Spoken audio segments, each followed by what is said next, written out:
Hello বন্ধুরা, আমি চলে এলাম ইউটিউব ঝর্ণা স্মাইল থেকে যোগব্যায়ামের ভিডিও আমার বন্ধুদের কিছু শেয়ার করার জন্য, যাতে সকলেই ঘরে বসে করে সুস্থ থাকতে পারে এবং নিজেদের ফিটফাট জীবনযাপনে যুক্ত হতে পারে।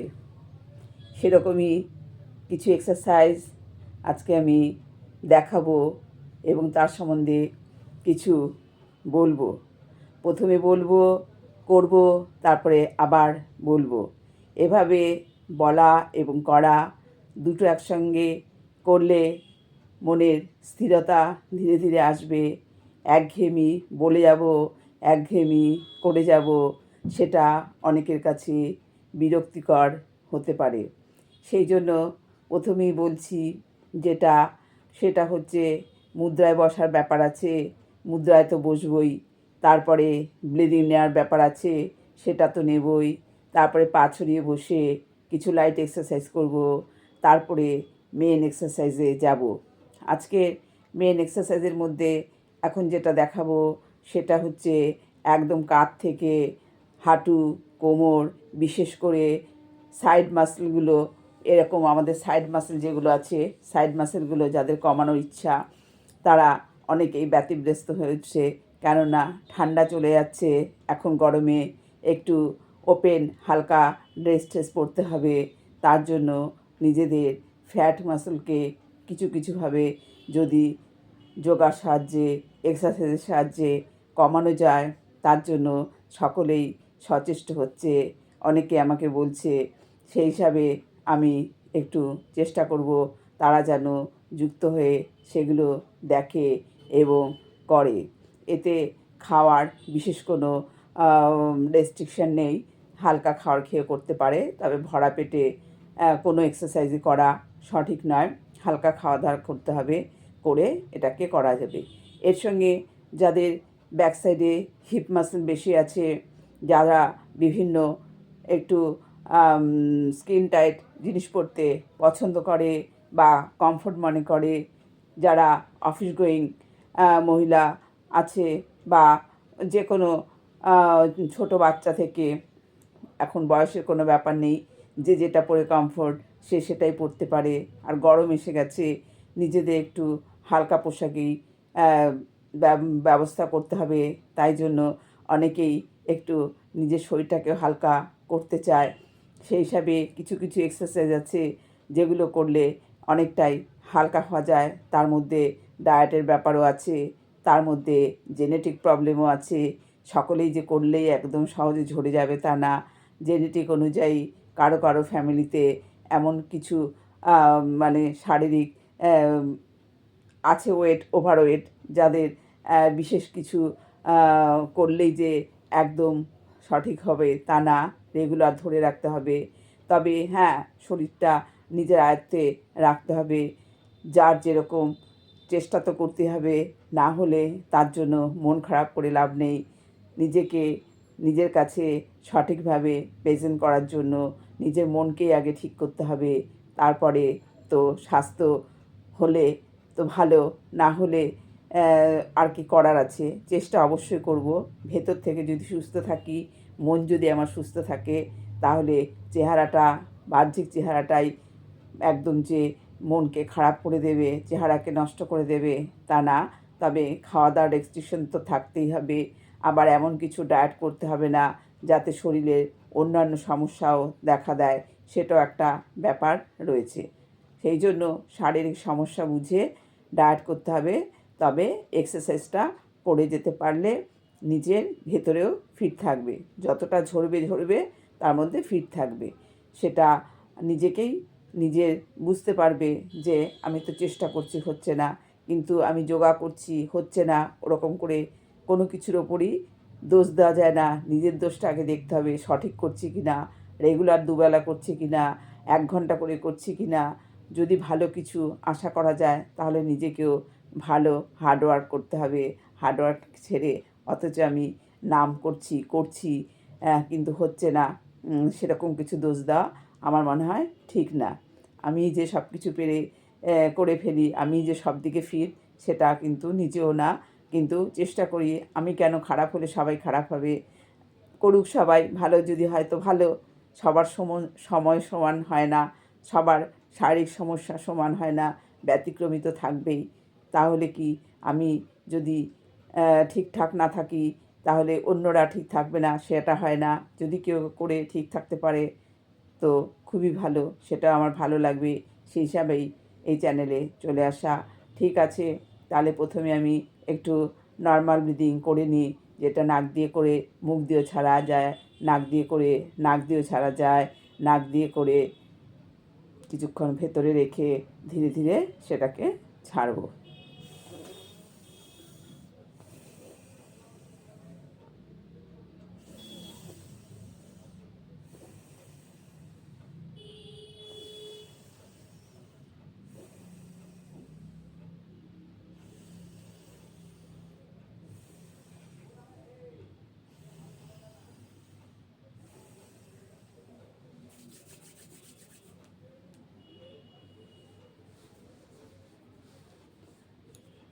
হয়ে গেল, এবার পাটা ছড়িয়ে বসবো। ছড়িয়ে বসে যেটা লাইট এক্সারসাইজ হয়, বডির পাশে হাত, পাগুলো আপ ডাউন করবো, পায়ের চেটোটা সামনে পেছনে নেব, আঙুলগুলোকে ভাঁজ করব, আঙুলগুলোকে পায়ের আঙুলগুলোকে ভাঁজ করব, পায়ের আঙুল থেকে এক্সারসাইজ শুরু হবে, লাইট এক্সারসাইজ, আঙুলগুলো ভাঁজ করব, তারপরে চেটোটাকে সামনে পেছনে 5 বার করে করব, তারপরে গোল করে ঘুরিয়ে নেব, ডান দিকে বা দিকে ঘুরিয়ে নেব, তারপরে একটা করে পা আপ ডাউন করব।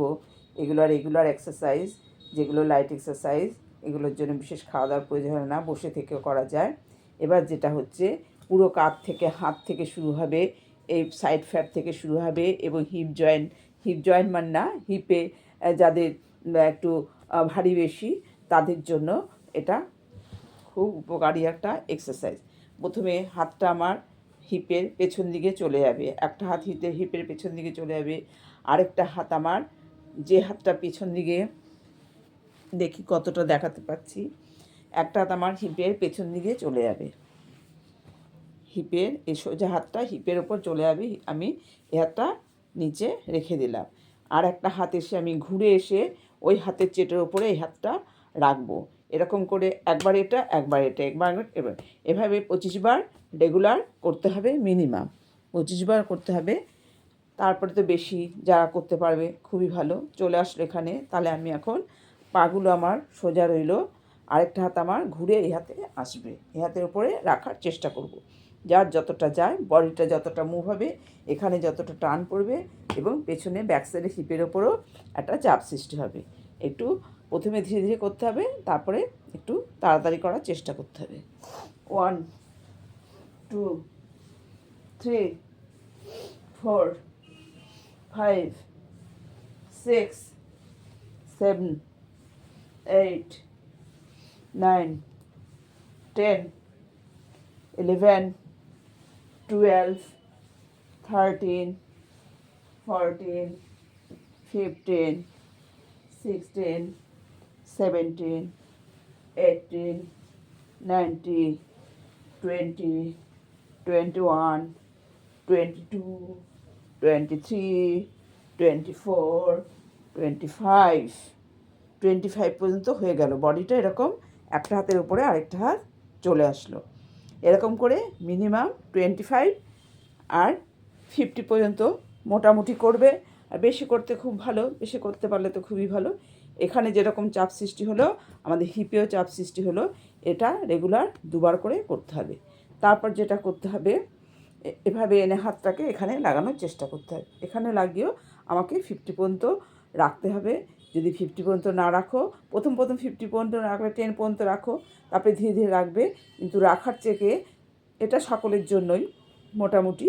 আর যারা স্পিডে করবে, মনে করো যাদের মানে বডি ক্যাপাসিটি ভালো, অন্য কোনো সমস্যা নেই, তারা স্পিডেই করতে পারো। এই হাতটা রইলো, এটা এসে লাগলো, আবার এই হাতটা এর লেগে চলে গেল, এরকম করে স্পিডে করবে,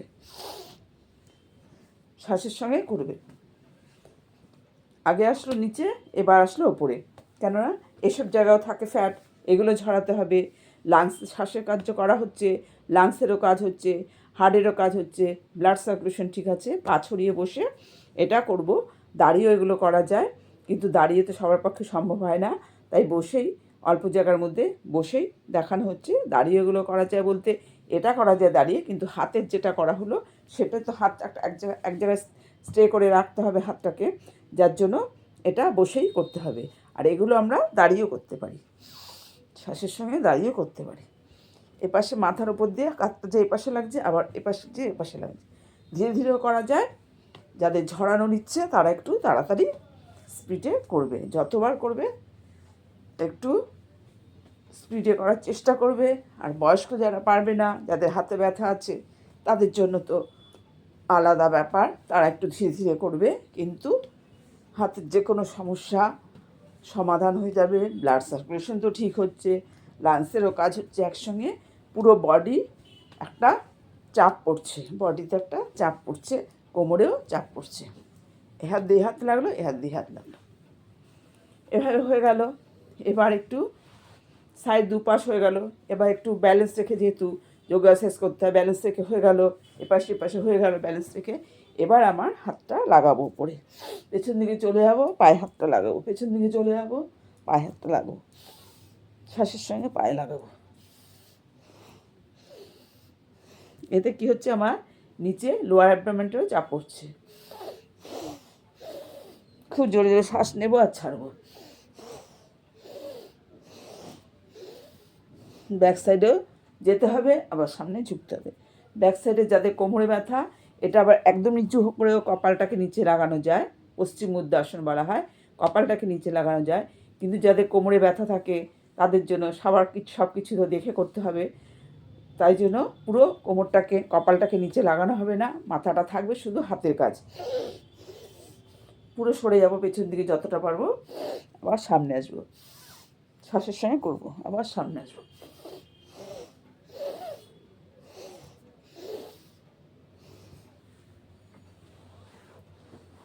ঠিক আছে, এভাবে এটা হলো। এবার একটা হচ্ছে পায়ের ওপরে পা রেখে একবার পাটাকে এদিকে নেব, একবার এটা হিপের জন্যই মেনলি, হিপ হাঁটু একসঙ্গেই হবে। বলা হয় যোগব্যায়ামে একসঙ্গে অনেক কাজ করে, সেই জন্য এরকম একবার যাচ্ছে, এরকম স্পিড এরকম যাচ্ছে, এরকম যাচ্ছে।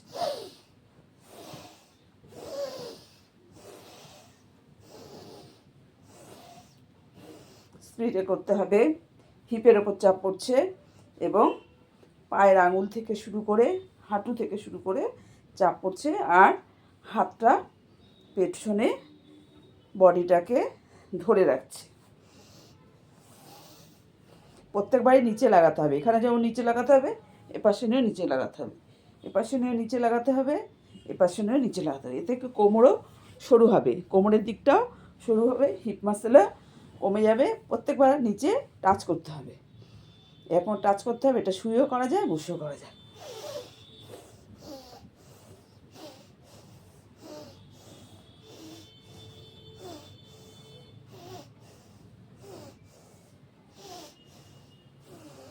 যারা পারবে স্পিডে করবে, যারা না পারবে তারা ধীরে ধীরে করবে। তাহলে একদম সঠিক ফিট হওয়ার জন্য একটু হার্ডওয়ার্ক করতেই হবে আমাদের। এটা কিছুই না, যদিও খুবই সামান্য। আর আমি বলি যেহেতু সর্বসাধারণের জন্য, একদম বাচ্চা থেকে অল্প বয়সী থেকে বেশি বয়সী সকলের জন্যই করা, সেহেতু একটু ধীরে সুস্থ করা যাবে, স্পিডেও করা যাবে। যার যেরকম মনের চাহিদা সে সেরকমভাবেই করে নিজেকে ফিট রাখার চেষ্টা করতে হবে। চেষ্টা তো করতে হবে, তারপরে তো বোঝা যাবে কি হয় না হয়। তবে রেগুলার দুবেলা করে করতে হবে, বেশি চাহিদা থাকলে একটু বেশি খাটতে হবে। আর যারা পারছে না, মনে করে না শরীরটা একটু মোটামুটি চলুক, তাদের ব্যাপার আলাদা। এটা যেহেতু ফ্রি হ্যান্ড এক্সারসাইজ, জোরের কোনো ব্যাপার নেই, শরীর বুঝে। তবে একদম গা ছেড়ে দিয়ে যে করবো না, হচ্ছে না, কষ্ট হচ্ছে, ওই মনোভাব থেকে নিজেদের বেরিয়ে আসতে হবে। ঠিক আছে বন্ধুরা, আমার চ্যানেলের নাম ঝর্ণা স্মাইল ইউটিউব চ্যানেলের সঙ্গে যুক্ত হয়ে যাও, চ্যানেলটাকে শেয়ার করো। সবাই সুস্থ থাকো, ভালো থাকো, সকলের মুখে হাসি ফুটুক, এই আশায় এই চ্যানেলে আসা। বড়দের প্রণাম, ছোটদের ভালোবাসা। এখনকার মতো রাখছি, পরে আবার কথা হবে। বাই।